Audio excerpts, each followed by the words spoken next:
Hello and welcome to Ginger Prime. My name is Brian, and if you're a returning subscriber, welcome back, Soul Nation. Today we're diving into the world of the Red Mage, where I'm going to show you how to do targeting, how to set up your skills, your macros, and so much more to help better manage this job on a controller. Now, if this video has any questions in your mind and you're just kind of curious about something, feel free to ask in the comments below. I'll do my best to answer them, or you can always hit me up on Discord if you need additional help. Now, there is a lot that we need to cover, and as always, these videos tend to be a little bit long, so feel free to jump to any particular section or chapter of this video using the YouTube playhead below. Now, if you're using this video as a way of trying to decide if you should play Final Fantasy XIV, let me just say there is an amazing free trial. It'll let you play all the way up to level 60 without even needing to subscribe or purchase this game. So check the links in the description of this video for even more controller guides or even more details, especially how it is easy to get into this game and play on a controller itself. Now,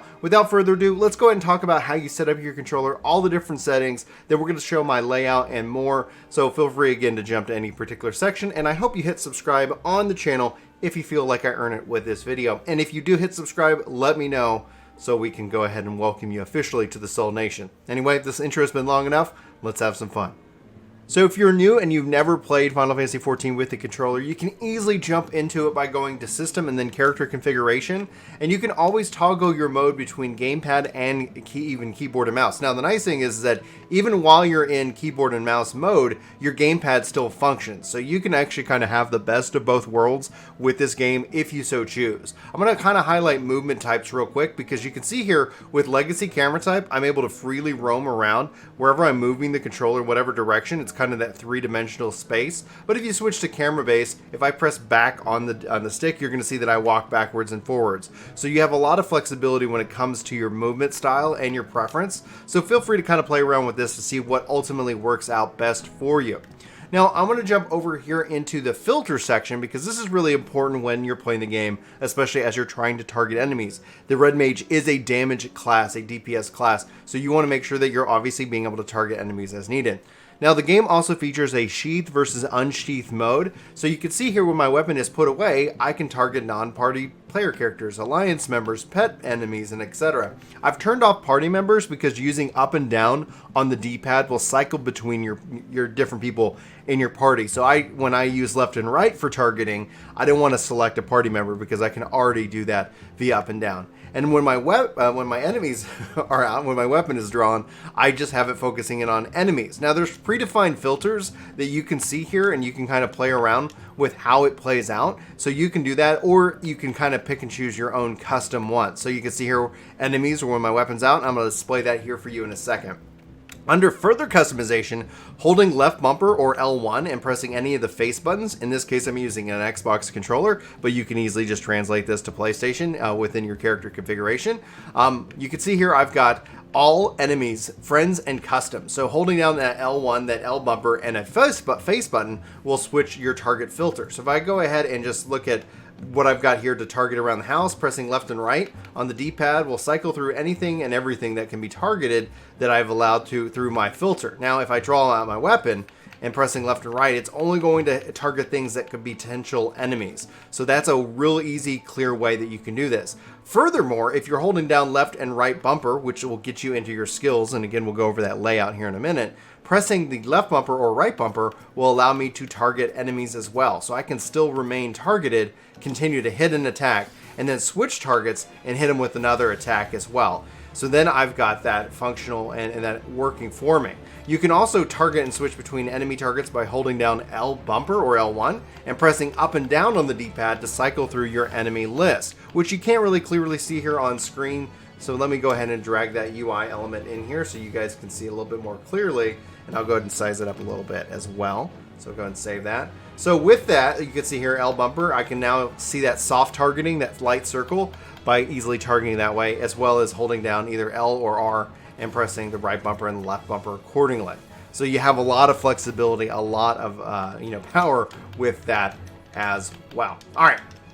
So that is a little bit of the character configuration and the filters. Like I said here, holding down L1 and pressing the Y, A, or B, you can see down here at the filter section on on the right above my health, it's going to tell me what my current filter is, so I can have that drawn. You can see my weapon is drawn, and you can have it put away, and you'll see that I'm in a custom filter. So the game is going to communicate that to you very clearly. All right, so character configuration, that's the filters section. I want to go into hotbar settings real quick because this is really where kind of the meat of how you configure your controller is set up. So I do have it set to display recast timers, hide unassigned slots. If I turn that off, you can see a lot of little gray bars popping up on the screen. I want to have a very clean UI. Then I've got display hotbar numbers turned off. If I turn that on, you can see little hotbar numbers turned on. You can see here, and just as kind of a thing, one number one questions I usually get, especially with these guides, is how are these abilities kind of floating out there in the middle of nowhere? How do you assign skills to these abilities? This is a hotbar 3. So if you see here, hotbar 3 is lit up right there, and it's in a 12:1 format. I can actually kind of change its layout if I so choose, but I've got hotbar 3 and I've got display hotbar numbers turned off. I am not actively clicking on any of those abilities. I am only using kind of hotbar 3 to communicate cooldowns to me so that when I'm in the thick of battle, that I know what I need to be doing and how to do that. Now, if you're new to the game and you don't know, especially if you're on PlayStation and you don't have a keyboard and mouse hooked up, pressing the L1 bumper button, L1 or bumper, and then pressing down on the right stick as a click will take you into virtual mouse mode. Now I'm using my right stick as a mouse. You can see the cursor moving around. That is me deriving it from my right stick, and then left click and right click are part of the triggers. So left trigger and right trigger accordingly.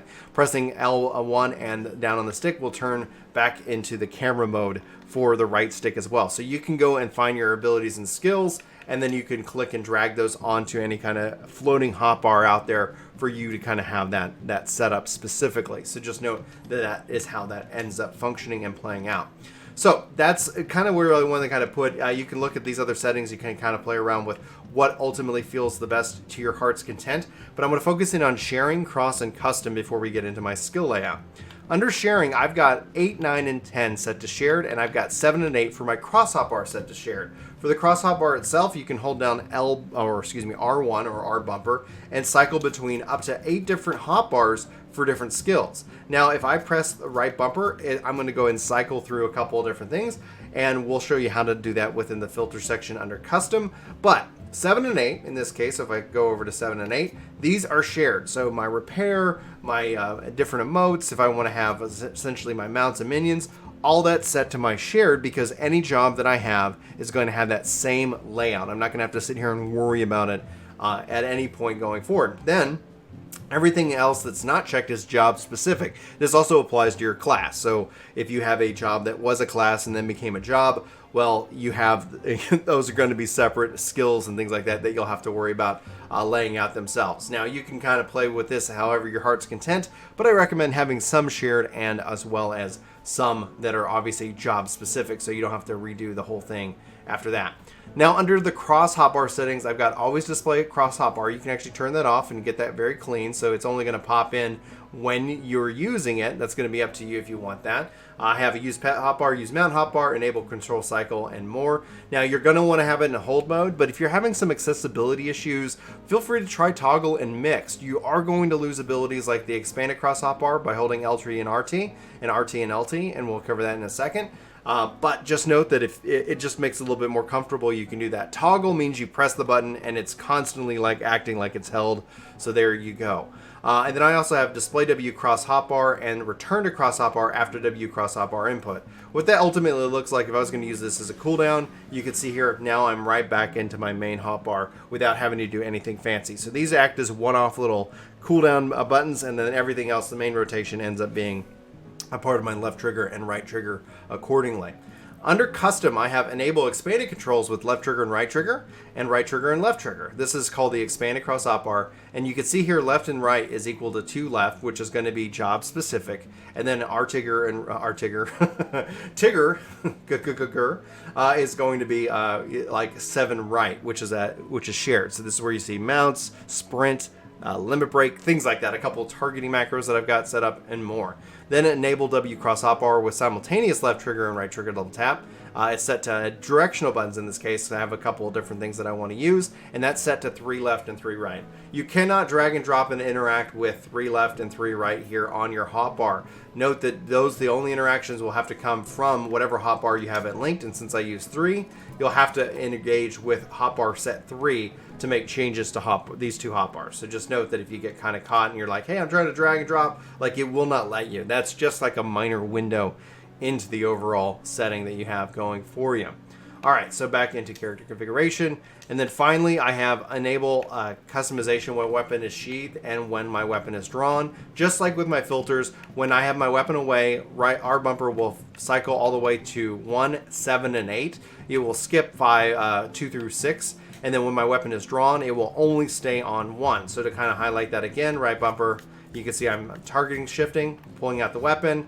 And if I press right bumper, like in the midst, kind of fat finger it away, then it's not going to end up shifting me into another hotbar and kind of throwing me off accordingly. So there is that going for you. Now, if you are going to press and you want to lock in on a target, you can always press down on the left stick as a button, and that will create a lock on target function for you. So just note that that is something that you have access to you at all times. Okay. So those are my settings. That is everything that you need to kind of play around with to kind of get yourself going. I think targeting is going to be the most important aspect of that. But let's go ahead and dive into my skill overview and talk about how I've got it laid out. And then, you can let me know if you have any questions with that.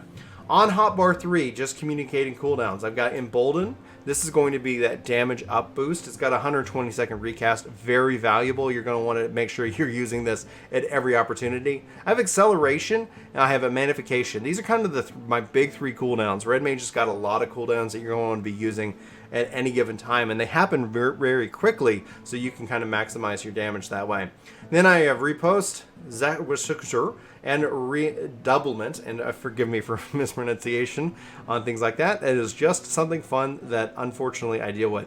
Then I've got Displacement and Corp Decor, and those are my movement skills as well. And a lot of this you can see here is not on my hotbar for the most part right here. That's because it's a part of my expanded cross hotbar, and you can see that listed right there. Then on the left we'll start left to right. I've got Lucid Dreaming, a great way to recover MP, especially if you end up having to be a res mage. That's going to be important. Corp Decor, I have my Tincture of Intelligence. That's a damage up boost, which is really helpful, especially when you're trying to push your damage to the max. Surecast and Bolden right there as well.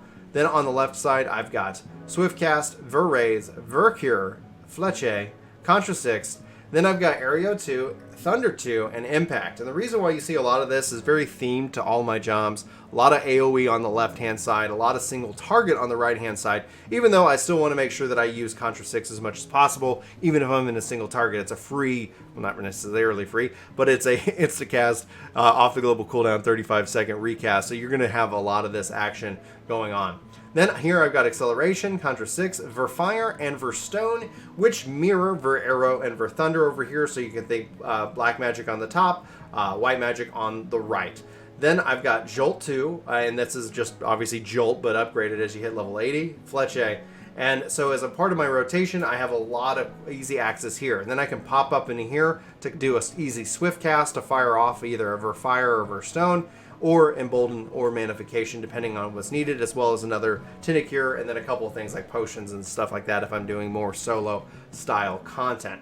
A big part of the rotation dives into hotbar 2, where you can see here I've got Riposte, Zerbershukajur, Redoublement, Minuet, Engagement, Reprise, Addle, and Displacement. So as a part of that rotation, once I have my mana clearly up, I can easily jump in by holding down these buttons, do my rotation, jump out, and call it a day for that action itself. So it feels very comfortable to play this as a red mage, and having been able to push my damage up pretty high so far, and I think I could still even post it further if I continue to not skip out on different off the global cooldowns, will be dramatically a big improvement. Now to show this in action, I can come in here, do my single target, fire it back out for Holy and Scorch. You can see how these skills automatically upgrade, giving me a lot of power, a lot of flexibility to be able to try and maximize my damage as much as possible. So let me go ahead and show you guys the macro that I'm using right now, and let's go ahead and dive into it. So I want to clarify that as part as macros go, macros are overall a damage loss. Now there are occasions where I've been able to use macros to increase my damage, especially as a controller player, but if you're trying to push the ultimate DPS, you're min-maxing to the end, you're trying to do those ultimate clears, this might not be recommended. I'm going to let the choice always be up to you, but note the way that these things are coded, you can end up having a little bit of lost time in between. So typically I save all of my macros for off the global cooldowns and those type of abilities, with some exceptions. Now you can see here, this is going to use riposte, then followed by corp to core, and then I have my macro icon, which I just moved here towards the bottom. I've learned that having the macro icons at the end of the string is one less line of code that the system actually has to check, thus making it a little bit more performance intensive. So that all being said, start with this. This is going to allow me to jump in if I'm not close enough. Otherwise, it's going to use riposte. So it's basically using fail through. If I'm not close enough to use riposte, it'll use corp to core. Then I can use the button again for riposte. So just depending on my positional, that's going to give me the ultimate kind of flexibility here and there. So that is the macro that I use. That's the only one that I use for this job. And honestly, I could say that Red Mage is a heck of a lot of fun. And so it's with that we come to the end of this video, guys. Hopefully you got something good and useful out of it. Again, if there's something I missed, or there's a question that you have about playing the Red Mage on a controller, or playing the Red Mage at all in Final Fantasy XIV, feel free to ask me in the comments below. I hope that you hit that subscribe button. It really helps me out. You can always unsubscribe later if you don't like the content that I make here on YouTube. But overall, I'm just here to hopefully have fun talking about video games and have fun helping people get into amazing games like Final Fantasy XIV. Anyway, for Ginger Prime, my name's Brian. Thanks so much for checking out this video. Hopefully you have an amazing day, and I hope to see you in my next one. But until then, take care.